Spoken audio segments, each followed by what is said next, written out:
Make of what you've seen this weekend? Well, I think we all know this started with truck drivers and people who are supporting truckers upset at the mandates. But I think what's happening is this is overall a big protest against the government's response to COVID. I think people have had enough, rightly or wrongly. Their patience has run thin. They're tired of broken promises. They're tired of the vaccine passport, and I think it's fair to say not only federal vaccine passports but provincial ones as well. What do you make, though, of some of the things that we've seen there? Is there not also a backlash to what's happened up here in Ottawa? There's been reference to the defacing of the Terry Fox Memorial, the dancing on the tomb of the unknown soldier, the basically raiding of a homeless person's shelter for food. What do you make of those events? Obviously, I mean, whether it's any protest that happens, we've seen protests over the years, even just in Manitoba over the summer, where the Queen Victoria statue was ripped down.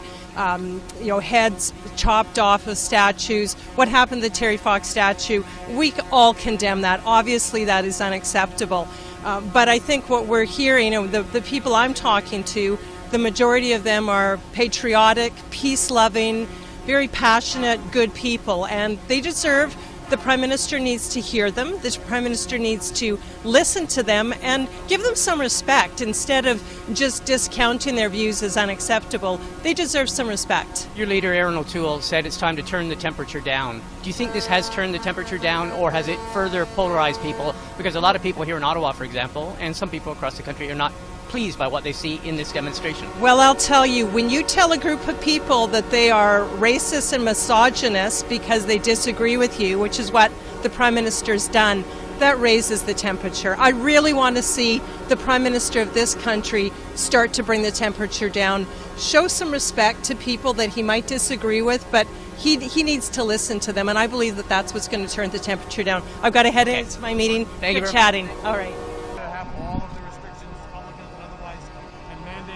Brought down. What do you think the response of the House of Commons will be today? Look, I think at the end of the day, Canadians are tired.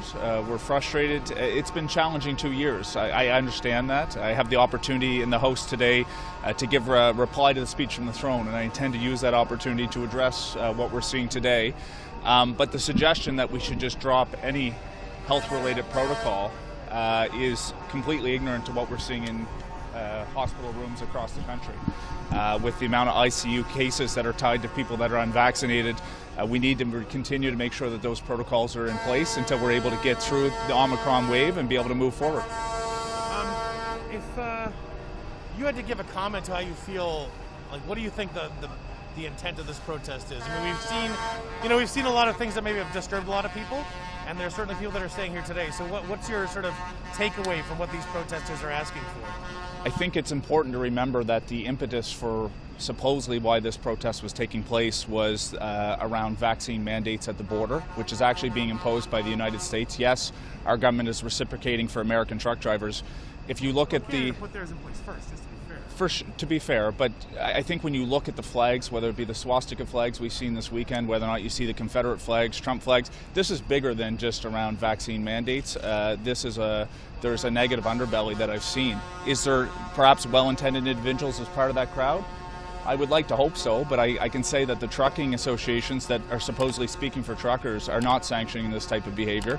And I think at the end of the day, we have to be mindful that I think there is some sinister view of those that are amongst this protest, notwithstanding there might be individuals that are well-intended. What do you make of the fact that there's Muskoka came up just a few moments ago and really sort of blamed a lot of this anger and frustration on the division that the Liberal campaign ran on in the last election, which was about dividing people over vaccine mandates. That was a wedge issue, that was something decided on by the government. What's your response to that?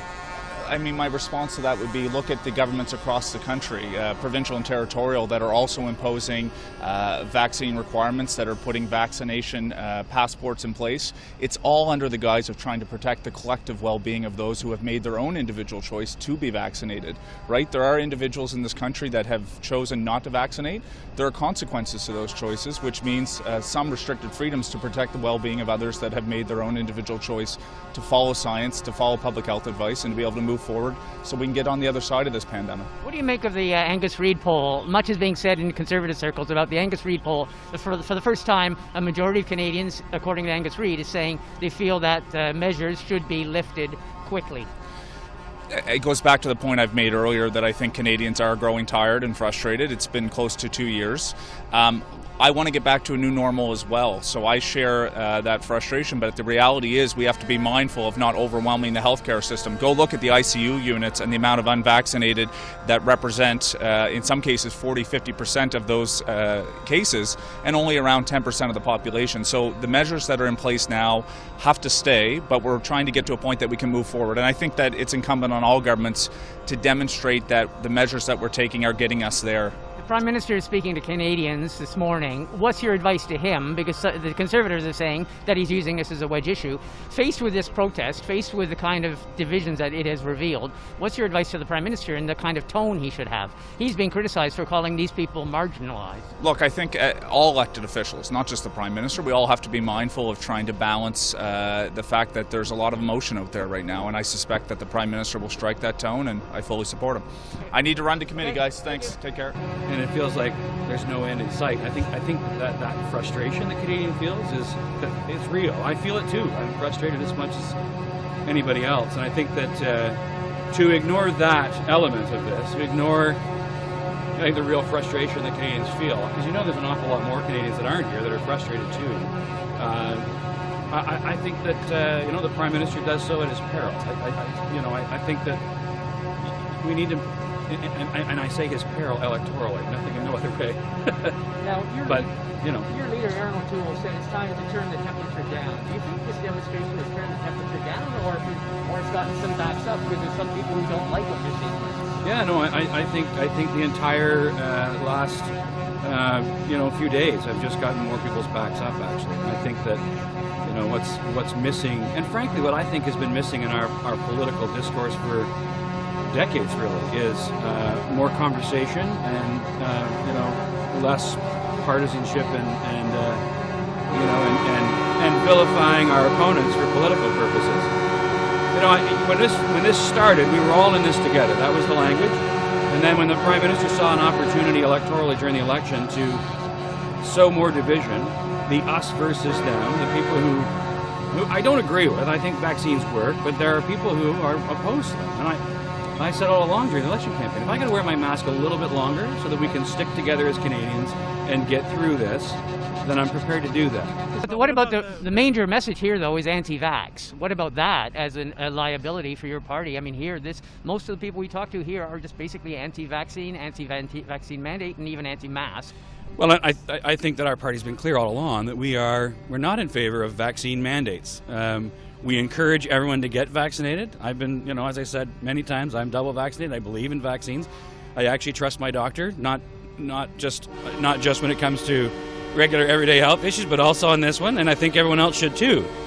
But I think we've been very clear all along, and I have certainly too, that the government can't force people to have an injection. And so, people, I think that our messaging early on about being all in this together and being supportive of one another and encouraging everybody was the right approach.